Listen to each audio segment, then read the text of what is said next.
రావడానికి ఎందుకు ఈ వెనుకాడటం? ఎవరో ఒకరి కోసం నీవు ఎందుకు బలి అవుతావు? నీ కోసం తన ప్రాణాన్ని బలి ఇచ్చిన పరమాత్ముని మరచిపోతావు. లోకంలో ఉన్న ప్రేమ కోసం ఎందుకు అంతగా తప్పిస్తున్నావు? నిన్ను ప్రేమించిన యేసయ్య ఉండగా ఎందుకు ఇలా అయిపోతున్నావు? నీ కొరకు కల్వరి సిలువలో ప్రాణమే పెట్టి ఉన్నాడు కదా. ఆయన ప్రేమను స్పష్టంగా నీ కళ్ళకు కట్టినట్టు చూయించాడు కదా.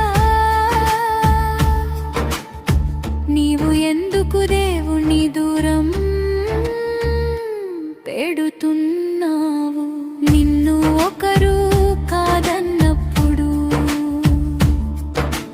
దేవుని వైపు తిరిగి మొరపెట్టు.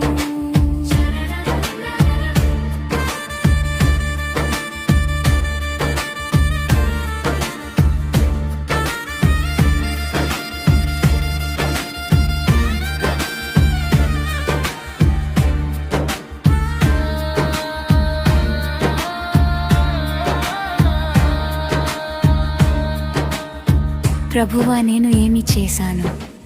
ఎందుకు వచ్చారు? ఎందుకు వెళ్ళిపోయారు అని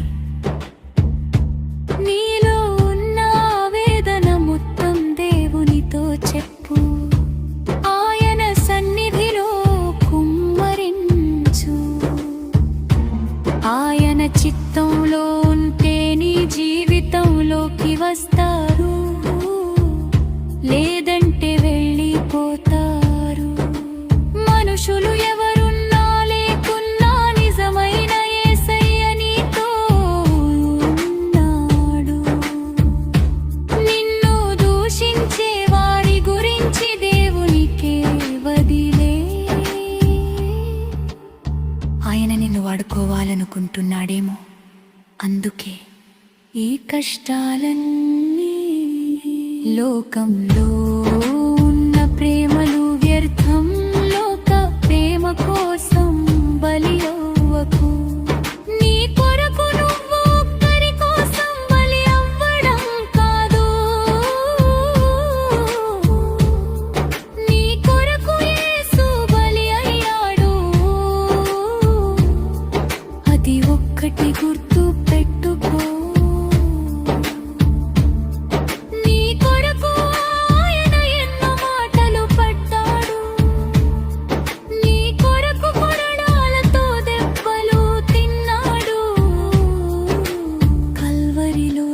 చివరి రక్తపు బొట్టు వరకు కార్చాడు.